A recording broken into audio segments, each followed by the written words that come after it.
আসসালামু আলাইকুম প্রিয় ছাত্রছাত্রীরা, আশা করি তোমরা সবাই ভালো আছো। আমিও ভালো আছি আলহামদুলিল্লাহ। আমাদের আজকের বিষয় হচ্ছে জীব প্রযুক্তি। কেন জীব প্রযুক্তিতে গেলাম? তোমরা অনেকে রিকোয়েস্ট করেছো স্যার নতুন অধ্যায়গুলো থেকে পড়ালে ভালো হয়। তো আমাদের জীববিজ্ঞান প্রথম পত্র মোটামুটি অষ্টম চ্যাপ্টার পর্যন্ত পড়ানো হয়েছে, আর বাকি 4 চ্যাপ্টার বা 4টা অধ্যায় আছে। এর মধ্যে থেকে আমি সাধারণত একাদশ এবং দ্বাদশ অধ্যায় পড়াই। আমাদের বিভাগীয় প্রধান স্যারের সাথে কথা হলো, উনিও বললেন আমার এই একাদশ অধ্যায় বায়োটেকনোলজি জীব প্রযুক্তি শুরু করতে। তো এখন আমরা আগে আসি যে প্রযুক্তি কী। তোমরা প্রযুক্তি সম্বন্ধে অনেকেই অবগত, যেমন তোমাদের সবচেয়ে প্রিয় যে মোবাইল, ইন্টারনেট, এটা প্রযুক্তি। মোবাইল, ইন্টারনেট, কম্পিউটার, ল্যাপটপ, এগুলো প্রযুক্তি, কিন্তু এগুলো একটাও বায়োটেকনোলজি মানে জীব প্রযুক্তি না। তো এখন জীব প্রযুক্তি কী? এখন জীব প্রযুক্তি বলার আগে তোমাদের একটু বলে নিই যে প্রযুক্তি তখনই ওইটাকে বলা হবে যখন সেটা মানব কল্যাণে কাজ লাগবে। তোমরা আমার ছাত্রছাত্রী যারা আছো অনেকেই এই প্রযুক্তি পড়তে যাবা Bangladesh university of engineering and technology, BUET, তারপরে রুয়েট, কুয়েট, সুয়েটে অনেকেই যাবা। তো তোমরা যে কাজকর্ম করবা এগুলো মানবের কল্যাণ হতে হবে। কল্যাণ হলে তখন সেটা প্রযুক্তি হবে। তোমরা একটু আগে বলে নিই যে প্রযুক্তি সম্বন্ধে তোমরা জানো যে নোবেল পুরস্কার পরিবর্তিত হয়, যে আলফ্রেড বার্নার্ড নোবেল, ওনার নাম অনুসারে উনি ডিনামাইট আবিষ্কার করছেন, আর ওইটা দিয়ে যুদ্ধক্ষেত্রে অনেক লোক মারা গেছে। এটা মানবের কল্যাণে উপকারের চাইতে অপকারী বেশি করছে। এই জন্যই ওইটারই জরিমানা, কাফফারা বলে। রমজান মাস এখন আর কিছুক্ষণ পরে ইফতার হবে। রমজানে যেমন একটা রোজা যদি কেউ নষ্ট করে ইচ্ছাকৃতভাবে, তাকে কাফফারা আদায় করতে হয়, একটা না 60টা রোজা রাখতে হয়, কাফফারা দিতে হয় বলে। তা উনিও কাফফারা স্বরূপ এই নোবেল পুরস্কারটা প্রবর্তন করছেন যে ডিনামাইটে অনেক লোকজন মারা গেছে। তো এখন এর জন্যে দুনিয়াতে যারা ভালো কাজ করবে তাদেরকে চিকিৎসা বিজ্ঞানে, পদার্থবিজ্ঞান, রসায়ন বিজ্ঞান, অর্থনীতি এবং সাহিত্যে নোবেল পুরস্কার প্রবর্তন করছে। এই জন্যে যে ওইটার কাফফারা স্বরূপ, যে উনি যে প্রযুক্তি আবিষ্কার করছিলেন এইটা মানুষের কল্যাণের চেয়ে অকল্যাণ বেশি করছে। এখন তোমরা তোমাদের যে প্রিয় প্রযুক্তি মোবাইল, ইন্টারনেট, এটা যদি তোমরা মানুষের কল্যাণে, তোমার কল্যাণে করো, তখন এটা প্রযুক্তির উপকারিতা তুমি পাবা। আর যদি এটা অন্য কাজে ইউজ করো, তখন এইটা তোমাদেরও কাফফারা দিতে হবে। আমি চাই না যে তোমাদের কাফফারা দিতে হোক। তো এখন আমরা আসি আসলে প্রযুক্তির আরও কয়েকটা উদাহরণ। তোমাদের যেমন প্রযুক্তির বিভিন্ন ধরন আছে। এই যে মাটি দিয়ে ইট তৈরি করা, এটাও প্রযুক্তি। আবার মাটির যে গভীরে সোনা আছে, মাটির মধ্যে রূপা আছে, তারপরে তেল আসে, গ্যাস আছে, এগুলো উত্তোলন করা, এগুলোও জীব প্রযুক্তি, এগুলোও প্রযুক্তি। আবার এখন বললাম যে যেগুলো বললাম এগুলো একটাও জীব প্রযুক্তি না। তাহলে জীব প্রযুক্তি কী? আর ভালোভাবে বুঝে নাও। আমরা আজকে 3টা টপিকস আলোচনা করব। একটা হলো জীব প্রযুক্তির সংজ্ঞা, ওটার ইতিহাস, আর জীব প্রযুক্তি কী কী অবদান রাখছে, এই অবদানগুলো আমরা আলোচনা করব। তা প্রথমেই আমি প্রযুক্তির কথা বলতেছিলাম যে জীব প্রযুক্তি, যাদের জীবন আছে তাকেই জীব বলে। তোমরা জানো যাদের জীবন আছে, জীব বা জীবের অংশ বিশেষ, এগুলো যদি তুমি মানুষের কল্যাণে ব্যবহার করতে পারো, তখনই এটা জীব প্রযুক্তি। আমরা ছোট একটা জিনিস থেকে শুরু করি, ব্যাকটেরিয়া। ব্যাকটেরিয়া তো অতি ক্ষুদ্র, এটা আণুবীক্ষণিক। এই ব্যাকটেরিয়া থেকে যে দই উৎপন্ন করা হয় উত্তম, তোমরা জানো যে দই উৎপন্ন করতে হলে আগে পূর্বের দই, প্রিকারসার একটা লাগে। তা পূর্বের দইয়ের যেটা, ওটা আসলে ব্যাকটেরিয়া। তোমরা জানো যে বগুড়ার দই, আসলে বগুড়ার ব্যাকটেরিয়া ঢাকায় কালচার করে সাভারেও অনেকে বগুড়ার দই হিসাবে ঢাকায় দই চালায় দিচ্ছে, এটাও একটা প্রযুক্তি। আবার এই যে এখন যে বহুল আলোচিত করোনা ভাইরাস, তোমরা জানো এটা জীবও না, জড়ও না, সামান্য অতি ক্ষুদ্র একটা জিনিস, আর এটা সারা বিশ্ব তোলপাড় করে দিচ্ছে। তো এই জন্যই বলা চলে যে এখন আসলে যুগটাই হলো বিজ্ঞানের যুগ। বলছে যে জাতি বা দেশ বিজ্ঞান ও প্রযুক্তিতে যত উন্নত, সে জাতি তত তাদের অর্থনীতি বা সামরিক শক্তি বা রাজনৈতিক শক্তিতে তত উন্নত। এখন দেখো, যারা একটু এই করোনা, এটাকে তোমাদের জয় করতে হবে, এর টিকা, অ্যান্টিবায়োটিক উৎপন্ন করার জন্য বিভিন্ন দেশ এটা চেষ্টা চালাচ্ছে। তো এই করোনার যে টিকা আবিষ্কার, এটাও বায়োটেকনোলজির মাধ্যমে করতে হবে। তা বায়োটেকনোলজির ক্ষেত্রে আবার বলতেছি যে বায়ো মানে জীব, আর টেকনোলজি মানে প্রযুক্তি। তা এই জীবকে মানুষের কল্যাণে ব্যবহার করতে পারলে সেটাই জীব প্রযুক্তি হবে। আবার তোমরা জানো এই যে যেটা দুধ থেকে দই তৈরি, উত্তম ব্যাকটেরিয়া দিয়ে উত্তম দই তৈরি, এটা জীব প্রযুক্তি বলছি, এটা প্রাচীনতম জীব প্রযুক্তি। আরেকটা প্রাচীনতম জীব প্রযুক্তি আছে যে পান্তা ভাত, তোমরা জানো পানি দেওয়া ভাত, এটা বেশিক্ষণ রেখে দিলে ভাতটা কার্বোহাইড্রেট, এটা ফার্মেন্টেশন প্রক্রিয়ায় অ্যালকোহল তৈরি হয়, এটাও একটা এটাও প্রাচীনতম বায়োটেকনোলজি। এটা কিন্তু একবার পরীক্ষায় আসছে যে প্রাচীনতম বায়োটেকনোলজি কোনটা। তারপরে এখন আমি নতুন যেগুলো চলে আসি, যে ইনসুলিন আবিষ্কার করা হয়েছে। ইনসুলিন আগে হলো গরু আর শূকরের অগ্নাশয় থেকে ইনসুলিন তৈরি করা হতো, কিন্তু এই গরু আর শূকরে একটা হলো ধর্মীয় সমস্যা, যে গরু হিন্দু ধর্মে যারা আছে এদের সমস্যা, আবার মুসলমান ধর্মে শূকরের মাংস খাওয়া বা শূকরের অংশ বিশেষ ব্যবহার করা এটা সমস্যা। আবার শুধু তাই না, এই শূকর আর গরুর যে এনার্জি অনেক সময় মানুষের বডির সাথে ম্যাচ করে না, অ্যালার্জি হয়। তাই কী করা হয়েছে, ওই যে ক্ষুদ্র যেটা বললাম যে ক্ষুদ্র অণুজীব ব্যাকটেরিয়াকে কাজে লাগাইয়ে, ব্যাকটেরিয়ার একটা প্লাজমিড কাজে লাগাইছে, একটা অংশ কাজে লাগাইয়ে তোমার এই ইনসুলিন উৎপন্ন করা হচ্ছে। প্রথম ইনসুলিন উৎপন্ন হয় তোমরা জানো 1982 সালে আমেরিকার ইলি লিলিয়ান কোম্পানি হিমোলিন নামে বাজারজাত করে। আর বাংলাদেশে যে ইনসুলিনগুলো আসে এগুলো হলো ডেনমার্কের নভো নর্ডিক্স কোম্পানির ইনসুলিনটাই এখন বেশি আমাদের দেশে ব্যবহার করা হয়, মিক্সড ইনসুলিন। তো ইনসুলিনটা ওই যে ছোট্ট একটা বায়ো টেকনোলজির মাধ্যমে উৎপন্ন করা হয়েছে। আরও বিভিন্ন প্রযুক্তির কথা আমরা বলবো। তো এখন আসলে আমরা তোমাদের ক্লিয়ার হয়েছে কিনা যে জীবকে বা জীবের অংশ বিশেষকে, যেমন তোমরা জানো ব্যাকটেরিয়া একটা জীব, এর মধ্যে প্লাজমিড আছে, এটা একটা অংশ। আবার তোমাদের আরেকটু বলি যে তোমরা জানো যে একটা ভাইরাস, প্যাপিলোমা ভাইরাসের আক্রমণে মানুষের তোমার ওই যে E6 E7 জিন ইনঅ্যাক্টিভ হয়ে যায়, তখন হলো P53 প্রোটিন ডিফেক্টিভ হয়, তখন কোষচক্র, তোমরা পড়ছো ফার্স্ট পেপারের মধ্যে দ্বিতীয় চ্যাপ্টারে, কোষচক্র সিডিকে তখন কোষচক্রের নিয়ন্ত্রণ হারায় ফেলে, তখন এই ক্যান্সারটা, অস্বাভাবিক সেল ডিভিশনের কারণে ক্যান্সারটা হয়। তাই এই যে যেটা বললাম, একটা জিনকে যদি তুমি রিমুভ করে দিতে পারো তখন এইটা তোমাদের ভালো হয়ে যাবে, ওই রোগটা আর হবে না। আমি পরে আবার পরবর্তীতে এটা আসবো। তাহলে দেখো, একটা প্লাজমিড ব্যাকটেরিয়ার অংশ, বা দইয়ের ক্ষেত্রে পুরা ব্যাকটেরিয়া, অথবা করোনা ভাইরাসের ক্ষেত্রে দেখো এই যে আমাদের Bangladesh university, Bangabandhu Sheikh medical university, এরাও ভাইরোলজি বিভাগের মানে ভাইরাস বিভাগের প্রধান, যে ওনারা জিনোম সিকোয়েন্স করে দেখার চেষ্টা করতেছে কী কারণে এই করোনার কারণে মারা যায়।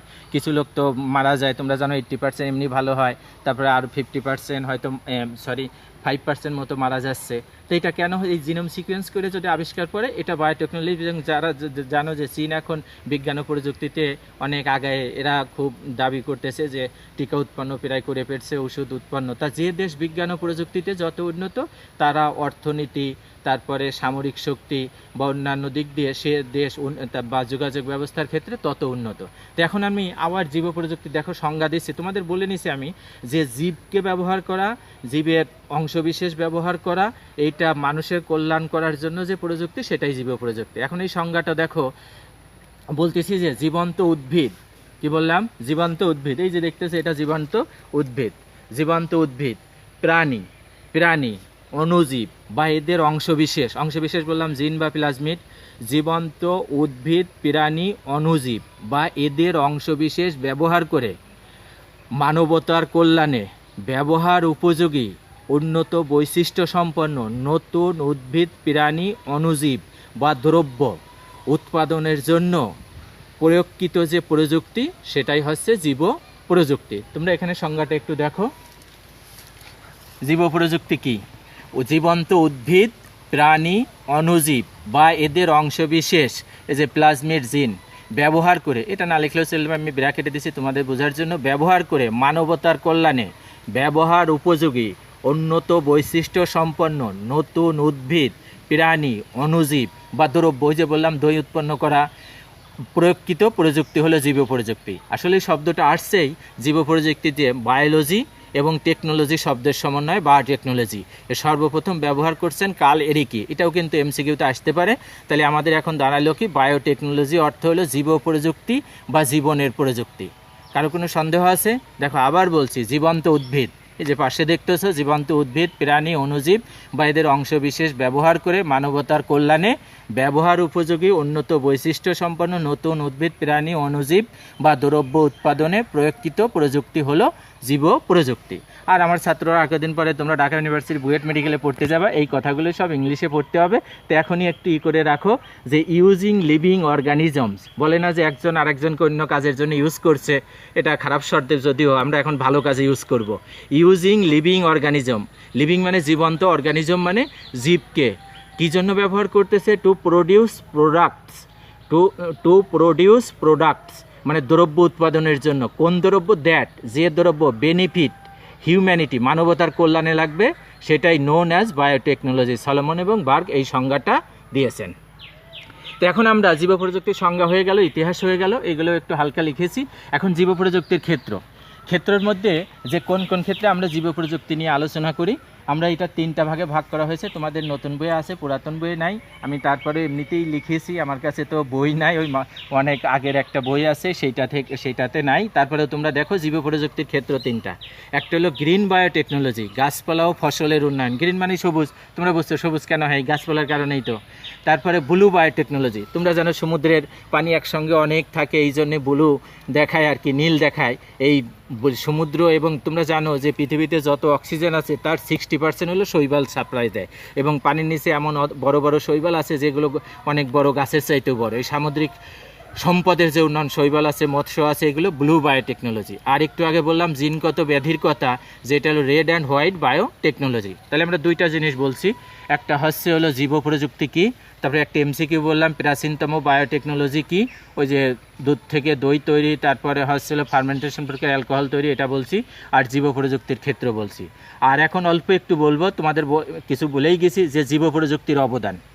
আগেই বলছি জিন প্রযুক্তিতে তুমি উন্নত মানের জিন উৎপন্ন করবা, সেই জিনগুলো দিয়ে মানুষের, তোমাদের এই যে মানব দেহের, তোমরা জানো প্রতিটা কোষে 1 লক্ষ করে জিন আছে। এখানে একটু তথ্য দিই, এর মধ্যে 25,000 জিনের কার্যকারিতা জানা গেছে, মানে জিনোম সিকোয়েন্স করা হয়েছে। আর বাকি জিনগুলো যে 75,000 জিন আছে, তোমরা এটা আবিষ্কার করবা ইনশাল্লাহ। তোমরা এই নিয়ে গবেষণা করবা, নাসাতে গবেষণা করবা, তারপরে আমাদের বায়োটেকনোলজি ল্যাবে গবেষণা করবা। এই 25,000 জিনের মধ্যে 3,500 জিন আছে যেগুলো ডিসঅর্ডার, মানে যে অর্ডারে থাকার কথা এটা নাই। তোমাদের মনে আছে যে আমি রিকম্বিনেন্ট ডিএনএ বা ডিএনএ অনুলিপির সময় পড়াইছি, যদি ডিসঅর্ডার হয় তখন ওইটাকে ঠিক করতে হয়। তা জিন থেরাপির মাধ্যমে আমরা একটু আগে তোমাদের বলেছি যে ক্যান্সার E6 E7 জিনের কারণে হয় প্যাপিলোমা ভাইরাসের আক্রমণ, এটা যদি আমি জিন থেরাপি দিয়ে এই জিনটা ঠিক করে দিতে পারি তাহলে ক্যান্সার ভালো হয়ে যাবে। তোমরা জানো যে রেডিয়েশন দেওয়া হচ্ছে, যদিও রেডিয়েশন ক্ষতিকর, চুল পড়ে যায় অনেক সময়, এগুলো বেশিরভাগ ক্ষেত্রেই রেডিয়েশন না দেওয়াই ভালো। তা আগেই যদি তুমি এইটা যে কোন জিনের কারণে কোন অসুখ হচ্ছে এটা যদি তুমি জানতে পারো, তাহলে তুমি ওই রেডিয়েশন দিয়ে ওই জিন যদি ডিলিট করে দিতে পারো, তখন তোমার ওই রোগ আর হবে না। এর মধ্যে 25,000 জিনের কার্যকারিতা জানা গেছে, এর মধ্যে 3,500 জিনের কারণে বিভিন্ন রোগ হয়, ডিসঅর্ডার, যে অর্ডারে থাকার কথা নাই। আর তোমাদের এখানে একটা প্রশ্ন রেখে যাব, এটা বলতে পারলে ইনশাল্লাহ অনেক ভালো জায়গায় চান্স হবে, যে মানব দেহের কতটা কোষ আছে। তোমাদের জীববিজ্ঞান প্রথম পত্রেই আছে, প্রথম দিকেই আছে। তোমরা এটা প্রশ্ন করলাম, এই প্রশ্নের উত্তর দিতে পারলে ইনশাল্লাহ ভালো জায়গায় চান্স হবে, মানব দেহে কতটা কোষ আছে। এরপর আবার বলতেছি এনজাইম প্রযুক্তিতে। তোমরা জানো দুনিয়াতে ক্রিয়া বিক্রিয়া সব এনজাইমই ঘটায়, তাই ভালো এনজাইম যদি উৎপন্ন করো, সেই এনজাইম দ্বারা তুমি ভালো কি তৈরি করতে পারবা, ভালো দ্রব্য উৎপন্ন করতে পারবা। আবার কৃষিক্ষেত্রে আমরা টিস্যু কালচারের মাধ্যমে, এই যে একটু টিস্যু নেবো, একটু পরে দেখো এখান থেকে একটু এর পরবর্তী ক্লাসে আমরা দেখাবো, একটু টিস্যু নিয়ে এরকম হাজার হাজার আম গাছ বানায় ফেলবো বা কলা গাছ বানায় ফেলবো। টিস্যু কালচারের মাধ্যমে অনেক গাছ উৎপন্ন করা যাবে। তারপরে রোগ প্রতিরোধী জাত উৎপন্ন করা যাবে, অনেক রোগ প্রতিরোধী। আমরা জানি যে অনেক উদ্ভিদ আছে যে রোগে আক্রান্ত হয়, আমি যদি রোগ প্রতিরোধী জিন ওই উদ্ভিদটার মধ্যে ঢুকাই দিতে পারি, তখন আর তার ওই রোগটা হবে না, এটা অনেক উপকার হবে। তারপরে টিকা এবং অ্যান্টিবায়োটিক, একটু আগে বললাম যে তোমরা যে করোনা ভাইরাসের টিকা যদি আবিষ্কার করতে পারো, ইনশাল্লাহ নোবেল পুরস্কার পাবা, যারাই আবিষ্কার করবে, তোমরা চেষ্টা করবা। তারপরে ইনসুলিন উৎপন্নের কথা আগেই বলছি। তারপরে ইন্টারফেরন, এটাও এক প্রকার প্রোটিন, যদি ভাইরাস তোমার দেহে আক্রমণ করে স্বতঃস্ফূর্তভাবে তৈরি হয়, এটাও আমরা এগুলো উৎপাদন দেখাবো। তারপরে হিউম্যান গ্রোথ হরমোন, অনেকেই হয়তো একটু খাটো, তারা হয়তো একটু করো যে হিউম্যান গ্রোথ হরমোন যদি তুমি উৎপন্ন করে তার দেহে দিতে পারো, সে লম্বা হবে।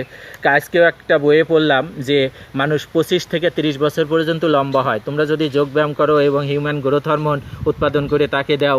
তারপরে তোমরা জানো যে আমাদের মস্তিষ্ক, হৃৎপিণ্ড, ফুসফুসের মধ্যে রক্ত চলাচল করে, এগুলো যদি কোনো কারণে বদ্ধ হয়ে যায় আমরা এটা উৎপন্ন দেখাবো টিপিআর, টিস্যু প্লাজমিজেন অ্যাক্টিভেটর উৎপন্ন করে আমরা এই জমাট বাঁধা রক্তকে গলিয়ে দিতে পারি। তাহলে এই যে হার্ট অ্যাটাক, হার্ট ফেলিওর বা ব্রেন স্ট্রোক এগুলো হবে না।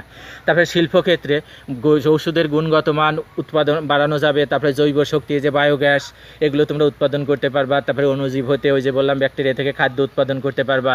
তারপরে এখন পরিবেশ রক্ষার ক্ষেত্রে জীব প্রযুক্তির অনেক অবদান রয়ে গেছে।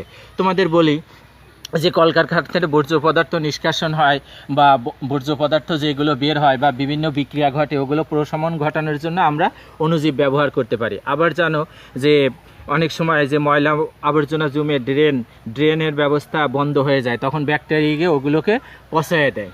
আবার তোমরা জানো যে কি বলে এটাকে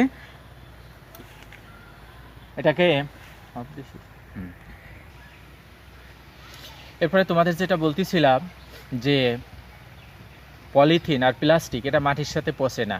এটা যদি আমি পচায় দিতে পারি মাটির উপকার হবে, পরিবেশ দূষণ থেকে রক্ষা পাবে। আমাদের ঢাকা ইউনিভার্সিটি মাইক্রোবায়োলজির ডক্টর মাহবুবুর রহমান স্যার এবং ওনার ছাত্রছাত্রীরা গবেষণা করতেছে, এক প্রকার উনি ছত্রাক ব্যাকটেরিয়া আবিষ্কার করছেন যেটা পলিথিন প্লাস্টিককে মাটির সাথে মিশিয়ে ফেলে। তা উনি এটা চেষ্টা করতেছেন যে এই জীবের সংখ্যা স্যার আবিষ্কার করছেন, কিন্তু এটা সংখ্যা কম, চাচ্ছে যে পরিমাণে যদি বেশি হয় তখন এটা তোমার সিটি কর্পোরেশনের মাননীয় মেয়র মহোদয়রা আছে, ওনারা যেখানে এই ময়লা আবর্জনা ফেলে ওনাদেরকে দিবে, এইগুলো ডুবায় ফেলবে।